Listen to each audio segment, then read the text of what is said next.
Yo saludo con gran cariño al auditorio de Telefórmula, escuchando al gran Paco Ibáñez. Fíjese que de todas las cosas que me quedan pendientes en la vida, me encantaría escuchar alguna vez en directo a Paco Ibáñez, pero bueno, formulo ese deseo y por supuesto recuerdo a Quevedo, que nos recuerda a todos los que tenemos una condición menos presunción, que serán mañana espinas los que ahora rosas son.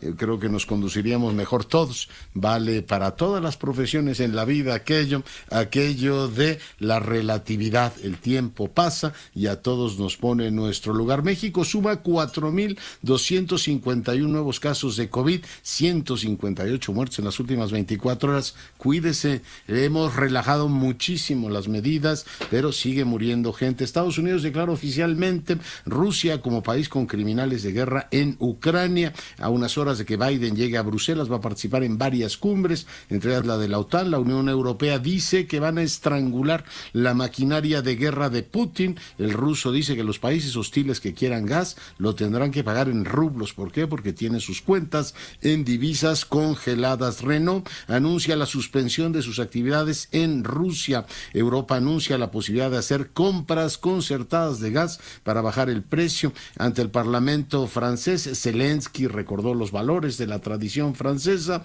y pidió, ya le explicaba el caso de Renault, que las empresas de aquel país salieran de Rusia. Falleció a los 84 años de edad la señora secretaria Madeleine Albright, una mujer notabilísima que en el ámbito de la diplomacia y también de la reflexión, su último libro sobre el fascismo generó una muy saludable polémica en Estados Unidos y en todo el mundo. Yo esta mañana leía su último texto en, por cierto, Foreign Affairs Latinoamérica, texto sobre el pleito, el debate que hay en estos momentos entre las democracias y los autoritarismos. El embajador de Nicaragua ante la OEA renuncia, dice que no es posible defender lo indefendible.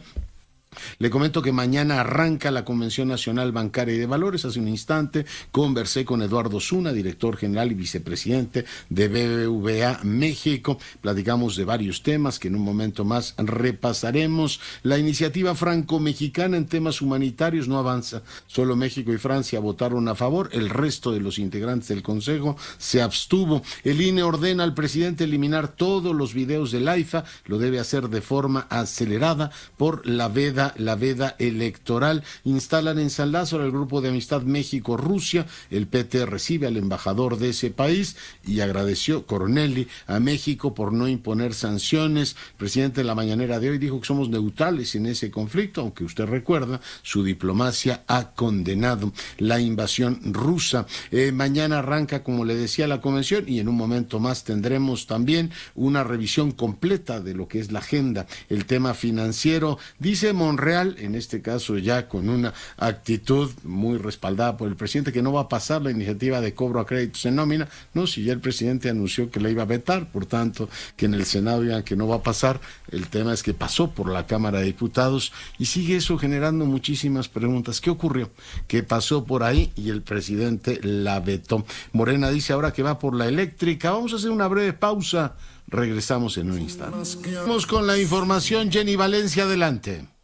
Transcurrir en México 2 años de la emergencia sanitaria por la pandemia del COVID-19, regresa a Acapulco, Guerrero, la convención bancaria. Fue el último evento masivo que se realizó en nuestro país el 12 y 13 de marzo del 2020, previo al confinamiento y suspensión de actividades económicas. En 2021, el evento se llevó a cabo de forma híbrida en la Ciudad de México, en donde se designó al actual presidente de la Asociación de Bancos de México, Daniel Becker. La convención bancaria se ha realizado de forma ininterrumpida a lo largo de 85 años, desde 1937, en los que se han dado cita representantes y autoridades que forman parte del sistema financiero mexicano. El presidente de la República acostumbra inaugurar o clausurar el evento y en año electoral los candidatos presidenciales participan. Esta vez, el presidente Andrés Manuel López Obrador inaugura la 85 Convención Bancaria, cuyo lema este año es una banca incluyente en la era digital y los retos del cambio climático, informó el presidente de la Asociación de Bancos de México, Daniel Becker. Será presencial, tendremos alrededor de 1,000 convencionistas en Acapulco, Guerrero, el 24 y 25 de marzo, pero también tendremos un contenido muy importante de forma virtual, es decir, la parte virtual estará más enriquecida porque verán los paneles a partir de la virtualidad de sus pantallas, y también habrá algunos otros módulos de el proceso de elecciones en Estados Unidos y en México intermedias, cambio climático, tendremos un panel también virtual con los economistas de diferentes bancos. En fin, creemos, Fer, que es una convención muy redonda y que estamos seguros que generará gran interés por parte de los participantes.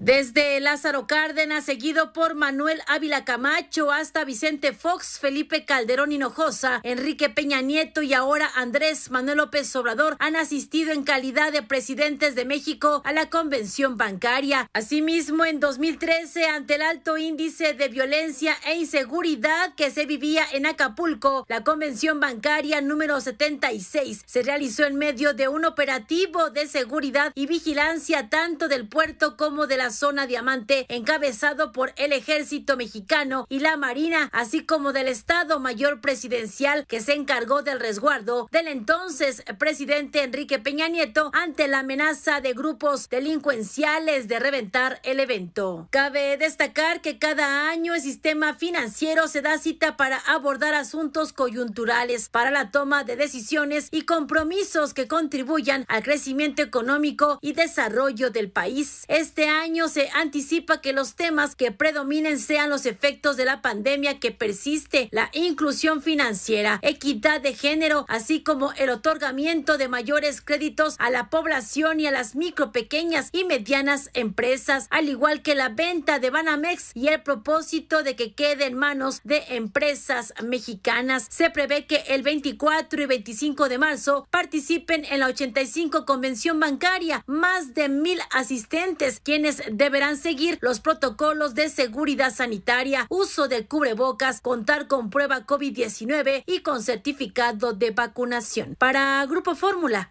Jenny Valencia. Muchas gracias, Jenny. Y bueno, pues leo en distintos medios ahora, en La Silla Rota, en Reforma, declaraciones de Juan Silva Mesa. Dice que desde la entrada a la presidencia de López Obrador ha habido una diversidad de iniciativas de reforma constitucional para transformar o capturar completamente la estructura del Poder Judicial. Habrá que escuchar la ponencia completa de quien fuera ministro y presidente de la Corte en periodo anterior. Fue su presidente, si no recuerdo mal, del 11 o 12, por ahí, hasta el 14 o 15, uno de los efectivamente pues jueces con más relevancia de los últimos tiempos. Bueno, pues habrá que por supuesto leer eso, como ayer leí con enorme interés el tejido de la justicia, como si fuera efectivamente una especie de gobelino que se construya a sí mismo, donde están puestos pues las glorias y las no tantas las glorias de la administración de justicia, la impartición de justicia en nuestro país, de José Ramón Cosío, a quien saludo en este instante. Él es ministro en retiro, miembro del Colegio Nacional. Ministro, ¿cómo estás? Hola, querido Leonardo, ¿cómo estás? Muy buenas noches para ti y toda la audiencia. Leía tu artículo como si fuese una especie de tejedor flamenco, de los gobelinos. Cuéntanos. Mira, hace un tiempo, cuando ingresó precisamente al Colegio Nacional, Claudio Lomnitz, al que tú conoces muy bien, hizo un gran artículo inicial, una gran conferencia, y luego lo desdobló en varios artículos, y esa conferencia se llamó El tejido rasgado. Y lo que él quería decir, me parece con mucha precisión, es que nosotros seguimos creyendo que lo que México vive hoy es una situación de excepcionalidad, de excepción. Y lo que Claudio Lomnitz decía es, no es la excepción, nos estamos acercando a una normalidad muy triste y lamentablemente en términos de violencia, en términos de inseguridad, en términos de rompimiento de las redes. Entonces, tomando un poco o mucho de esto que el profesor Lomnitz plantea, lo que yo digo es que lo que acabamos de ver hace unos pocos días de las grabaciones entre el fiscal y el subprocurador o subfiscal de la República, por una parte, y lo que acabamos de ver también en términos de las conversaciones, y de entre Julio Scherer y entre la ministra Sánchez Cordero, entre el fiscal general de la República. De verdad es de un nivel de ¿cómo lo diré?, de gravedad de la salud de la República increíble. En las grabaciones se ha dicho: yo tengo un ministro, presidente que me pasó el proyecto, tengo 4 o 5 votos, el proyecto de la señora Cuevas va a salir así o asado. El licenciado Scherer sale el domingo en proceso a decir: es que a mí me están extorsionando, es que no me extorsionaron, es que pasó, es que no pasó. Quiero, lo que yo trato de hacer en este artículo del Universal es decir: tomémonos 5 minutos de reflexión y pensemos lo que está sucediendo en el país. Imaginemos que leyéramos las noticias de un país distinto, un país, va a parecer redundante y tonto lo que digo, un país extranjero, pero que dijéramos el fiscal, el presidente de la Suprema Corte, los ministros, la exsecretaria de Gobernación, la hoy presidenta del Senado, el exconsejero del presidente de la República, están diciéndose cosas de una gravedad en términos de la procuración de impartición de justicia increíblemente seria. Y lo mejor que se le ocurre decir al presidente de la República es: ese es un asunto de ministerios públicos y de tribunales y yo no me voy a meter. Yo lo que trato de hacer en este artículo es decir: hagamos un minuto, más allá de si están las personas o estamos de acuerdo o no con López Obrador, más allá de creemos que su proyecto de transformación va avanzando, por favor pensemos lo que está sucediendo en términos de la procuración y la impartición de justicia en el país. Imagínate la gravedad de lo que estamos diciendo. Intervenimos comunicaciones del fiscal, el fiscal dice cosas que va a pasar, que va a suceder, etcétera, etcétera, etcétera. Esto es de verdad, yo no sé si lo hemos todos, o al menos yo pienso que no, muy alarmista, de una gravísima, voy a usar una expresión que no sé qué se usa, de una gravísima gravedad. No quiero ser criticado por esta expresión, quiero que entendamos el fondo de lo que estamos diciendo. Sí. Querido Leonardo. No, y creo que lo dices perfectamente. El tema es cuando hay un proceso de descomposición como el que estamos viendo, los últimos en darse cuenta que formarán parte efectivamente de ese tejido, de ese gran tapiz, serán los que están ahí dentro. Yo me quedo con 3 reflexiones, ministro. Por un lado, sí preocupa que el presidente esté más inquieto por responderle en este caso a Lili Telles, hoy le dedicó más tiempo a eso, o hacer el elogio de las tlayudas, que siempre es importante. Pues yo me imagino que el presidente de El Salvador hará lo mismo con las pupusas y todo el mundo estará defendiendo algún plato nacional. Pero cuando tienes una descomposición del nivel que tú describías y que la nación ha visto, sí requeriría una función pues mucho más arbitral o directiva del jefe del Estado. Finalmente es el responsable, a pesar de que son poderes independientes. En este caso, la Fiscalía tiene autonomía y la Suprema Corte de Justicia tiene su propia lógica. Estamos ante escándalos. Déjame reaccionarte de una manera muy directa. Yo creo que el resultado de estas actuaciones es tan escandaloso que, por ejemplo, la prisión preventiva, tuvieron esta señora Cuevas, 500 días encerrada porque pues simple y llanamente lo quiso el fiscal y lo apoyaron las autoridades de la Ciudad de México. Eso por un lado. Y por el otro, otra figura importante, ministro, que es el del criterio de oportunidad, que se ha convertido pues en una especie de mercadeo, ¿no? A mí me sorprende que narre, por ejemplo, Scherer, que lo detienen en un centro comercial, la hija de Collado, y le dice: yo te doy tanto o cuánto por el criterio de oportunidad, como si estuvieras vendiendo en un bazar persa alfombras, José Ramón. Fíjate que sí, yo creo que lo que estamos viendo es una situación muy, muy, muy grave. Entonces, te acordarás tú que estudiaste en España, en fin, que cuando el general Franco, el generalísimo, quería disuadir la atención de los españoles, les ponía 2 partidos de fútbol a la semana. Entonces no era uno, no jugaba el Real Madrid o el Barça o quien jugara, 2. Entonces, pues la afición se volcaba. Yo creo que de veras tenemos que tomar un poco de conciencia de lo que estamos viendo. Estamos asistiendo a una sociedad del espectáculo, una sociedad del espectáculo intencionado, donde lo más interesante que nos está pasando es cuántos baños hay en el aeropuerto, cómo se llama, si hay tlayudas o no hay tlayudas, es decir, una serie de cosas que son interesantes y el presidente los ha querido presentar como una especie de lucha de clases. Entonces, quienes comen tlayudas, quienes comen hamburguesas, quienes pueden ir al aeropuerto 1, de verdad creo que nos están tomando el pelo.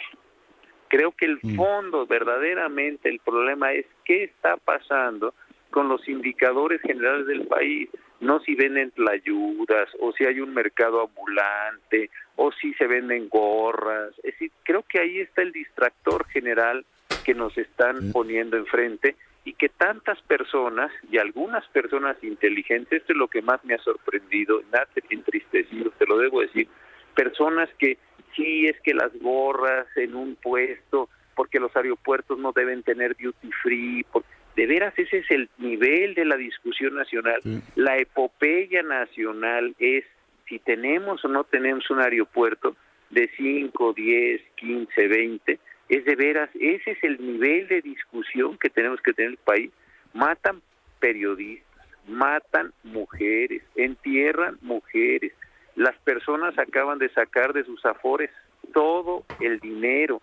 ¿Dónde van a enfrentarse esas personas como viejos? Yo creo que esos son de veras, como decía Molina Enríquez, los grandes problemas nacionales. Pero el gran problema es la tlayuda. Ese es como si estuviéramos definiendo el rumbo de la nación en la tlayuda como destino nacional. Imagínate que dentro de 50 años dijeran, Molina Enríquez o el equivalente dijo, la tlayuda, el gran problema nacional. Y la tlayuda lleva queso, lleva carne, lleva aguacate, lleva sal. La tlayuda es muy, o el doradita, o menos doradita, o va frita, o va asada. Oye, Leonardo, todo eso pues está muy bien. A mí me gusta mucho la tlayuda, pero no creo que eso deba ser el objetivo de la vida nacional, de lo que sigue. Y el presidente nos ha encerrado en un ciclo clasista, falsamente clasista, porque hay personas de cualquier nivel socioeconómico, de deciles, de quintiles, pon el nombre que quieras para no serlo, aquí pedantes en la sesión. Ese de veras es lo que tenemos que discutir, si la señora vende gorras o imágenes de él y de Villa, cuál es la relación entre el presidente y Villa. O sea, creo que es una serie de veras de disparates, lo digo con mucha franqueza, como dice el presidente, con mucho respeto, en el sentido de veras eso es la discusión nacional. Un aeropuerto de ese tamaño, no sé si es equivalente a Toluca, no sé si es equivalente a Querétaro, pero la gran epopeya nacional, la epopeya, sí, en el término grande, es haber inaugurado un aeropuerto. Ese es de lo que de veras estamos. Oiga, señor, y las personas desaparecidas, y las madres, y los niños, y las escuelas, y la seguridad, nada de eso importa porque se logró la cuarta transformación en la base de una estructura. No digo que no esté bien, no digo que no esté mal, yo no soy experto en esas cosas, ni me quiero meter en esos temas, pero ese es el logro de un gobierno que prometió renovar la sociedad, el país, el derecho, la moral pública. Un aeropuerto de ese tamaño, de esa dimensión, no me meto en lo demás. Eso es lo que creo que estamos todos. Te compro el elemento, nada más una precisión. Yo estudié en España, pero yo soy de Zapatero para acá, mi querido ministro. De Zapatero para acá. Me tocó estudiar. Más reciente, de lo de Franco no me acuerdo. Pero sí, a mí lo que me resulta particularmente desconcertante es la descomposición de la élite y que el presidente vea para el otro lado. O sea, estas acusaciones de Scherer son delicadísimas. Perdón que insista, si el criterio de oportunidad se va vendiendo en subasta, pues estamos hablando de las instituciones del país. Y agrego, y con esto concluyo, mi querido José Ramón, que el INE le diga todos los días al presidente y el tribunal que está violando la Constitución, claramente con toda su promoción personalizada, y veamos para el otro lado, también me parece escandaloso. No creo que se pueda estar violando sistemáticamente la Constitución sin estar efectivamente siendo parte de ese tapiz, de esa urdimbre que tú describes, de cómo vamos desmontando pues ya incluso un sentido de la realidad por otro sentido del espectáculo, José Ramón. Mira, el otro día con una colega tuya, querida por ti, querida por mí, muy respetada, con la que tengo, al igual que contigo, la oportunidad de participar, que es Carmen Aristegui, yo describí los presupuestos jurídicos, el artículo 1 de esto, el 2 del otro, el 3 del otro, listo. Y el presidente dijo que yo quería, o estaba promoviendo una campaña para destronar o mover o remover al licenciado, el doctor Gertz Manero. Digo, yo no tengo ningún interés en removerlo, ni está en ninguna de mis intenciones. Yo tomé como académico que soy el conjunto de hipótesis constitucionales y legales e hice un análisis de lo que iba haciendo. 1, 2, 3, 4, 5. Pero cuando el presidente dice, a partir de un análisis como el mío, que le debe ser sumamente irrelevante, o como el de cualquier otro ciudadano, que todo eso no es más que un intento de desmoronar a su gobierno, de desencarrilar a su cuarta transformación, etcétera. Yo la verdad es que creo que sí hay ahí un problema, y un problema muy severo. ¿Por qué? Porque el presidente de la República es la única persona que puede promover ante el Senado de la República la remoción del fiscal. Ojo, yo no estoy diciendo que el fiscal deba ser removido, yo no estoy diciendo eso, para que mañana no salga yo en la mañanera por 40ª vez o lo que sea, que diga que yo trabajo y que yo promuevo, nada de eso está sucediendo. Lo único que digo es, la única persona que conforme al artículo 102 de la Constitución, apartado A, puede remover o solicitar la remoción del procurador o fiscal hoy, es el presidente de la República. Cuando el presidente dice, ese es un tema de ministerios públicos y de tribunales, yo creo que el presidente no está entendiendo la complejidad de sus funciones constitucionales. El presidente de la República tiene que hacer una evaluación frente a sí, en sí mismo, consigo mismo, en términos jurídicos y de conciencia, para que diga, el señor sirve o no sirve. Si les parece que sirve y que no hay ninguna causa grave de remoción, pues está muy bien, entonces debe seguir. Y si le parece que no, lo debe promover. Insisto, claro, yo no estoy diciendo que lo deba remover, yo no tengo ningún problema, ni personal, ni político, ni jurídico, con el doctor Gertz Manero. Entonces, el presidente cuando dice, yo no tengo que ver con eso, porque ese es asunto de tribunales, creo que el presidente claudica de su protesta constitucional cuando dijo que iba a hacer guardar la Constitución y las de ellas leyes que de ella emanen en beneficio de la Unión, de la República. Sí. Entonces, ahí sí creo que el presidente se desdice, se retracta, se minimiza y piensa que es un problema de particulares. En el conflicto que estamos viviendo no están involucrados nada menos que su ex secretaria de Gobernación, nombrada y removida por él, su ex consejero de la República, del Consejo, y nombrado y removido por él, y su fiscal general de República, nombrado por él, y una parte importante del Poder Judicial de la Federación, al que él alaba todos los días como el único que ha tenido relevancia histórica nacional prácticamente desde el nacimiento de México independiente. Yo creo que el presidente se tiene que hacer cargo de esto, no en términos retóricos, no en términos simbólicos, eso cualquiera lo puede hacer. Como presidente de la República tiene que decir, señor presidente, ¿y a usted le parece que la actuación de su secretario de Gobernación, de que usted nombró y usted removió, nadie más, de su consejero jurídico y de su fiscal de la República, al que usted propuso y al que usted es el único que puede remover en términos constitucionales, ¿le parece adecuado o no? Creo que la respuesta de decir, eso es un término de tribunales, es escamotear, minimizar, evadir, separar, evadir, que esa es la expresión más correcta, querido Leonardo, evadir el problema que tiene enfrente. Sí, sí, y decir, voy a hablar ahora de Lili Telles y de todo lo demás. Mi querido José Ramón, te mando un gran abrazo. Le recuerdo que el doctor Cosío es miembro del Colegio Nacional y para fortuna nuestra comparte sus reflexiones en este espacio. Te mando un abrazo. Gracias, querido Leonardo. Buenas noches para ti y toda la audiencia. Gracias. Bueno, pues ahí lo tiene José Ramón Cosío, ministro en retiro y miembro del Colegio Nacional, hoy platicando con usted. Y bueno, pues seguimos pendientes de la situación en Rusia y los distintos frentes. Yo le agradezco mucho al embajador de México, profesor del TEC y miembro de COMEXI, Miguel Ruiz Cabañas, que hoy converse con nosotros. Miguel, bienvenido. Gracias, Leonardo. Buenas noches a ti y a tu auditorio. Oye, ¿tú conociste a Madeleine Albright, Miguel? Muy bien, porque cuando ella era la secretaria de Estado, yo era director para América del Norte en la Secretaría de Relaciones Exteriores. Y tuve, pues, el honor de participar en las delegaciones de México. En esos años se hacía la Comisión Binacional, tanto en México como en Washington. Y la encabezaba Madeleine Albright en el segundo mandato de Clinton, es decir, del 97 al 2000. Y por parte de México, recordarás, era Rosario Green. Entonces, fue la primera vez que dos mujeres fueron la secretaria de Relaciones de México y de Estados Unidos.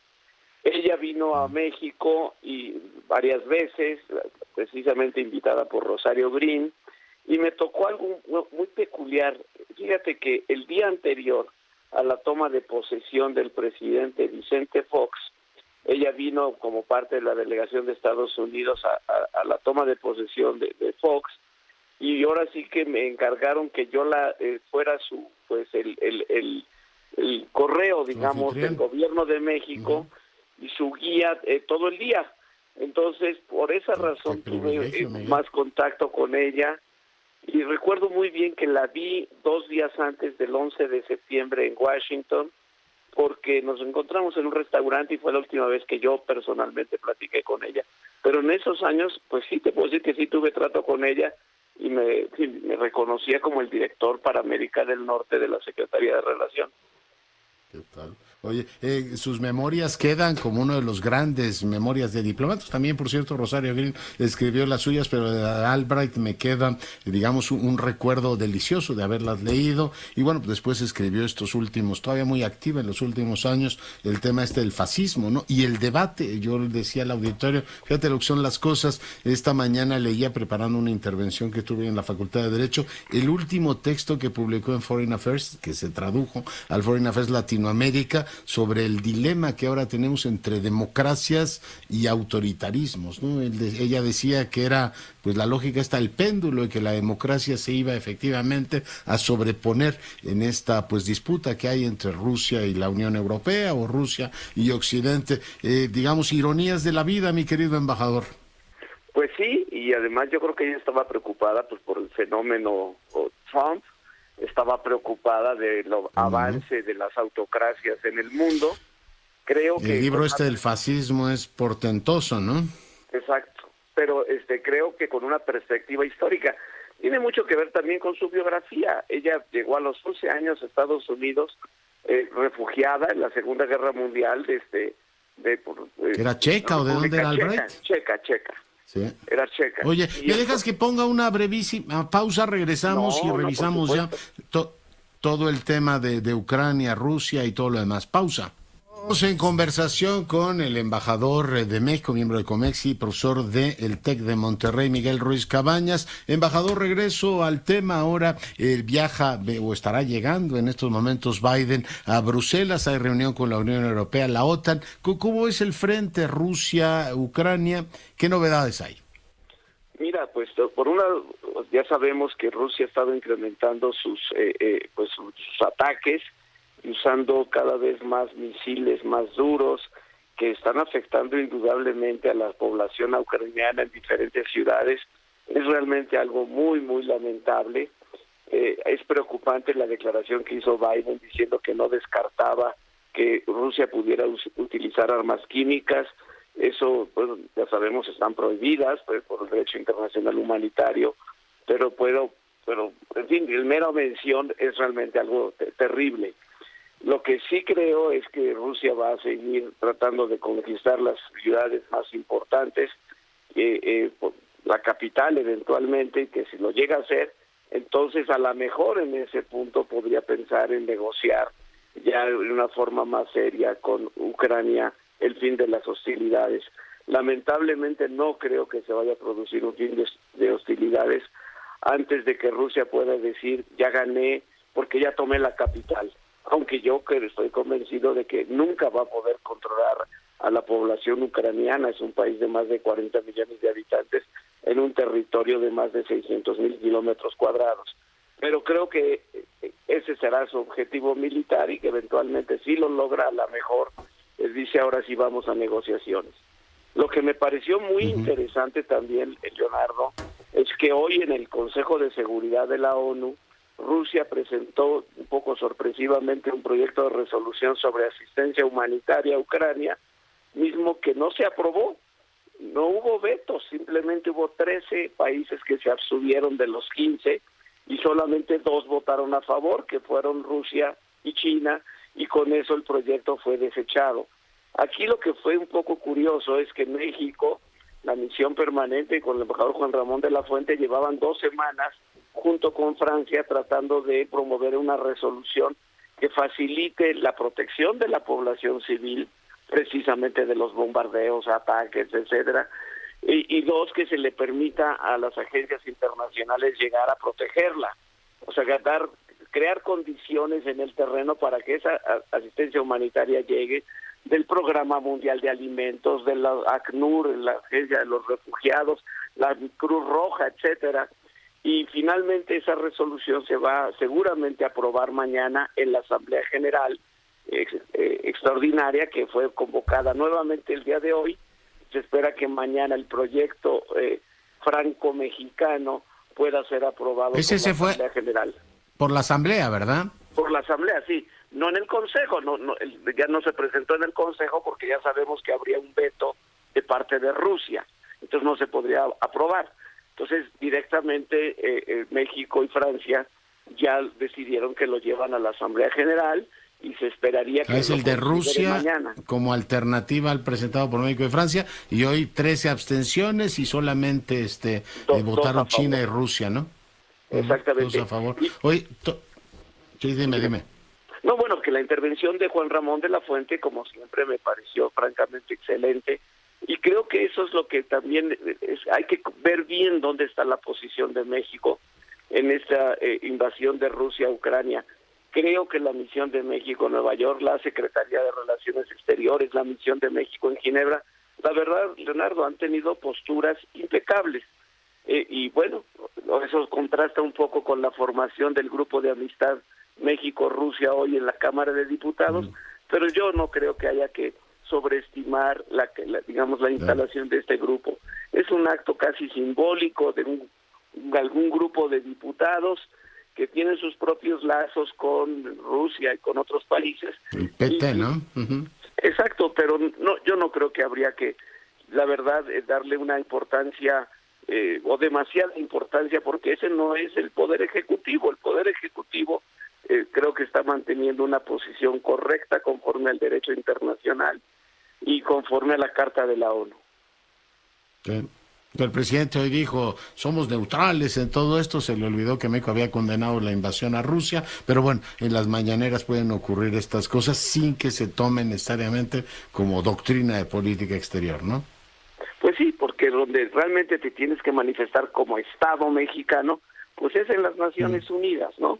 Y yo creo que ahí la diplomacia mexicana se ha comportado de forma ejemplar. Me parece muy bien que estemos promoviendo asistencia humanitaria a Ucrania.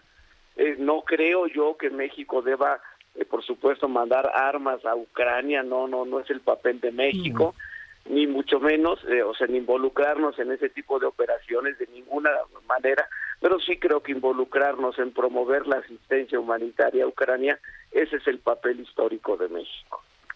Lo creo firmemente. Pues Miguel, te agradezco mucho tu comentario y te mando un gran abrazo. Al contrario, Leonardo, a ti, buenas noches. Miguel Ruiz Cabañas es diplomático académico y miembro de COMEX. Y vamos a escuchar un fragmento de lo que dijo el embajador de la Fuente. Quisiera aclarar que, aunque pareciera que contiene algunos de los elementos del borrador, desarrollado originalmente por Francia y México, se trata de una versión editada que tergiversa el sentido de varios de los párrafos. El equilibrio que comenzaba a forjarse después de más de 2 semanas de negociaciones y que sirvió de base para el texto que se discute ahora en la Asamblea General, quedó excluido. El texto en cuestión no contiene alusión alguna al artículo 2.4 de la Carta de la ONU sobre la prohibición de la amenaza o el uso de la fuerza contra la integridad territorial y la independencia política de los estados. Tampoco hace referencia al cese inequívoco de las hostilidades. Y pensamos que ambas son premisas fundamentales para detener pues parte de lo que dijo el embajador de la Fuente hoy en su intervención allá en Nueva York. Cambio de argumento informativo y hoy ahora la más cordial bienvenida a Enrique de la Madrid. Él es director del Centro para el Futuro de las Ciudades del TEC de Monterrey y para fortuna nuestra colaborador de este espacio. Enrique, ¿cómo estás? Doctor Curcio, ¿cómo estás? Buenas noches, Leonardo. ¿Cómo te ha ido? Feliz de verte. Oye, ¿de qué vamos a platicar esta semana? Cuéntame. Quizá la primera parte, un poco vengo regresando de Querétaro, que siempre es estimulante estar en ese estado, estar en esa ciudad. Esta vez me invitaron ayer también en mi calidad de director de este Centro para el Futuro de las Ciudades del TEC de Monterrey, porque están en Querétaro están anunciando lo que es el inicio de una visión de lo que sería una economía circular. ¿Qué es eso, Leonardo? Pues finalmente hoy en día en México, en el mundo, ¿verdad?, hemos ido generando un desarrollo económico que pues, ha generado crecimiento, ha generado progreso, pero también ha afectado mucho el medio ambiente. Y en una economía como la que tenemos hoy, pues como que nos dedicamos a utilizar los recursos naturales, producir bienes y servicios, consumirlos y luego pues tirarlos, ¿verdad? Y entonces tenemos un problema de qué hacer con esos desperdicios. Y en una economía circular, desde un principio está uno pensando cómo puedes hacer un uso más eficiente de los insumos, cómo puede uno generar menos desperdicio e incluso cómo lo puede uno reciclar. Y Querétaro en ese sentido es otra vez un ejemplo más de lo que en México podríamos estar haciendo todos. Lo he dicho varias veces, es un estado que lleva 25, 30 años creciendo al 5% anual. Es un estado, además, me da mucho gusto cada vez que voy allá de ver a la gente orgullosa de sus resultados. Es una sociedad que participa, que se involucra y quizá por eso también tienen buenos gobiernos. ¿Quién sabe dónde, si es el huevo o la gallina? Yo creo que tiene que ver con que es una sociedad que participa, que define su futuro, es exigente y quizá por lo mismo tiende a escoger mejores gobiernos. Gobiernos que incluso han sido parte de la alternancia, Leonardo, y que a veces han sido de un partido, a veces han sido de otro, pero han mostrado madurez y no se dedican a llegar a destruir lo que hicieron los anteriores, sino se dedican a construir a partir de lo que dejaron los anteriores. Entonces, bueno, Querétaro creo que sigue siendo un gran ejemplo. Ahora van por esta economía circular, cómo generar menor desperdicio, cómo también como consumidores analizar más lo que vamos a comprar o no. Y bueno, pues es un tema importante y México tiene que dar pasos en ese sentido y Querétaro otra vez es un gran ejemplo.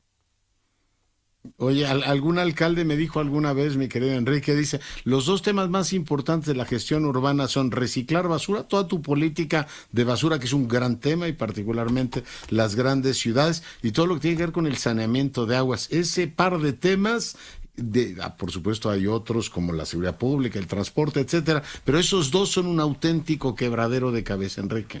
Y fíjate, entre otros temas, seguramente para el tema del tratamiento, el reciclado de la basura, como en muchos temas, pues parte de lo que hay que hacer es generar menos basura. Aquí, por ejemplo, a mí me ha servido de la experiencia del programa de televisión que conduzco y les puse varios ejemplos. Empresas, por ejemplo, que están utilizando ya no tanto piel animal para, no sé, para bolsas, para vestimento, sino están utilizando, por ejemplo, lo que se puede generar a partir del nopal.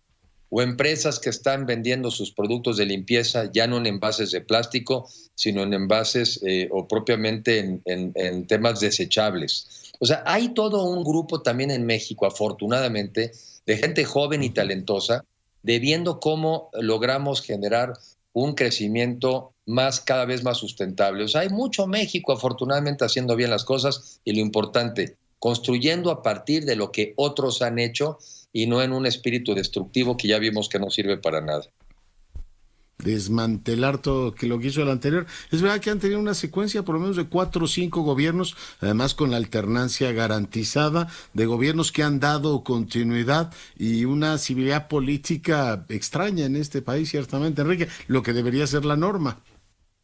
Pues sí, pareciera ser que tiene razón, es más bien una excepción en lugar de ser la norma, pero son mexicanos también los queretanos, no te creas, se parecen a uno también, o sea, son también humanos, son mexicanos, no son genéticamente diferentes, ¿verdad? Y sin embargo han logrado pues un desarrollo envidiable, son una sociedad de clases medias mayoritariamente, lo que yo sostengo que México puede ser, y no hay que ir a Hong Kong, y no hay que ir a Corea del Sur, ni hay que ir a muchos lugares, hay que ir a Querétaro para ver lo que ese estado pujante ha logrado, y que sería un ejemplo, ¿verdad?, de otros estados de la República. Me parece que ese sí es un modelo a seguir, y ese sí es un modelo donde los mexicanos tenemos que tomar como referente.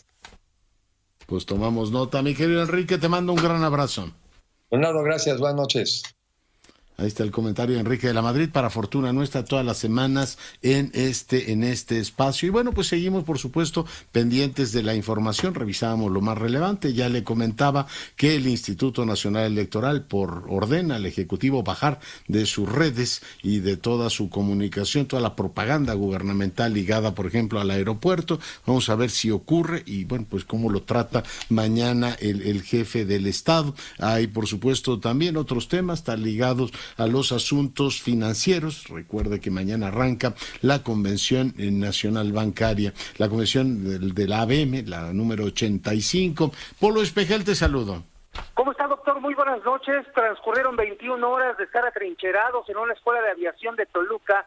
3 sujetos que agredieron a tiros la noche de ayer a agentes de la Policía Estatal. Uno de ellos recibió un disparo en un tobillo, por lo que fue trasladado a un hospital y se reporta fuera de peligro. Estos sujetos, doctor, que pues se dieron a la fuga luego de que la policía los detectó en actitud sospechosa e ignoraron el marcarles el alto, pues se dieron a la fuga, inicia la persecución y se guarecen en una escuela de aviación que está localizada en el Boulevard Miguel Alemán, número 417, aquí en Toluca. La razón social de esta escuela es capacitación aérea integral. Ahí, doctor, a las 6 de la tarde, recibieron los elementos de la Fiscalía la orden de cateo, ingresaron y no encontraron a los presuntos agresores, solamente había empleados. Se habla de cuando menos 6 fueron interrogados, fueron sometidos a pruebas periciales para determinar, doctor, si alguno de ellos había disparado un arma o, en su caso, estarían vinculados con la facilitación de huida de estas personas.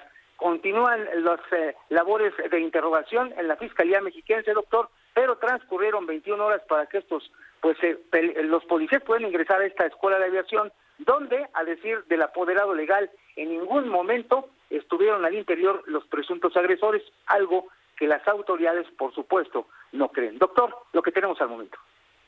Muchas gracias. Bueno, y seguimos con la información. Leo en la crónica de Bernardo de Miguel en El País que Europa se resiste a acorralar por completo al régimen de Putin. Interesante lectura. Estamos pues en estos momentos ante la visita del presidente Biden a la cumbre de la OTAN. El tema es si van a aprobar ciertamente, bueno, pues reforzar la presencia militar en el este de Rusia, porque la Unión Europea se reserva todavía un embargo de petróleo y gas que podría pues ciertamente ser, dice la crónica, la puntilla económica al Kremlin. Ya le platicaba que Putin ha pedido que los pedidos de gas para los países que son hostiles, los que le han puesto sanciones, se haga efectivamente en rublos. Y bueno, pues el día de hoy tuvo lugar la reunión en Gobernación, en donde pues los transportistas que el día de ayer tuvieron manifestaciones y exposiciones muy amplias en todo el país, bueno, pues dijeron que esperan un mes para que les den solución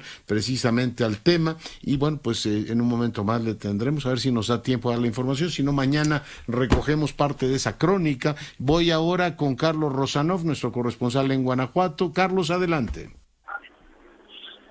Leonardo, muy buena noche. Efectivamente, te comparto que pues la noche del día martes 22, del día de ayer 22 de marzo, en el municipio de Celaya se registró el incendio de una camioneta en la comunidad San José el Nuevo, donde al arribo de las autoridades se localizaron varios cadáveres al interior. Así lo informó la Secretaría de Seguridad Ciudadana de Celaya. Estamos hablando de 7 cuerpos que fueron encontrados en dicha camioneta. Fue alrededor de las 11:30 de la noche que se reportó el incendio a la cabina de emergencia 911, por lo que elementos de la Policía Municipal y del Cuerpo de Bomberos acudieron al lugar para controlar el fuego y resguardar la zona. Ya sobre el vehículo involucrado se informó que se trataba de una camioneta marca Ford F-150 modelo 1987 con placas de Michoacán, la cual, por cierto, contaba con reporte de robo en esa entidad. Ya después se percatan los cuerpos de emergencia que habían personas, habían cuerpos calcinados que hasta el momento no han sido identificados, se encontraban en la parte de la carga de la camioneta. Y bueno, la Fiscalía General de Justicia del Estado ya es la encargada de realizar las investigaciones pertinentes de identificación de dónde eran originarios. Autoridades estatales y federales se trasladaron también a la zona del hallazgo y en coordinación con autoridades municipales realizaron operativos en las inmediaciones, pero pues con nulos resultados. Te comparto que hoy por la mañana tuve la oportunidad de platicar con la secretaria ejecutiva del Sistema Estatal de Seguridad Pública del Estado, Sofía Huet López, e informó de que la camioneta, bueno, como yo te comentaba, tiene denuncia de robo en aquella entidad y además indicó que todavía no han sido identificadas las personas. Comentó también que van a determinar si eran personas locales o son personas que fueron sembradas aquí en el estado de Guanajuato.